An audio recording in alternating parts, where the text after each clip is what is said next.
শওকত মোল্লাকে ভাঙড়ের মানুষ বিশেষ করে তৃণমূল কংগ্রেসের নেতা বলে মনে করে, ওকে একটা পাক্কা মাছ চোর ক্রিমিনাল এই হিসাবে ওকে ট্রিট করে এবং তাকে খুনি।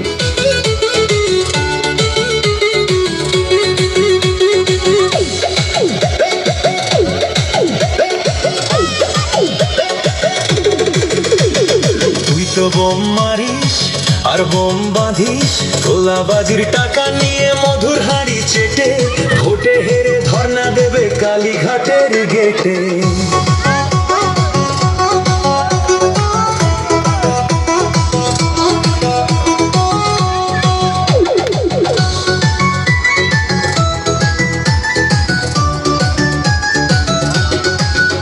এই মাছ চোর শওকত মাছ চোর, খেতো আগে কলার থোল, শওকত মাছ চোর, ও 1 2 3 4, শওকত মাছ চোর, ক্যানিং এর হারাম খোর। শওকত মাছ চোর, মাছ চোর মাছ চোর, শওকত মাছ চোর, বোম বাঁধা কাজোর, শওকত মাছ চোর, মোখালির গাঁজা খোর। শওকত মাছ চোর, সকাল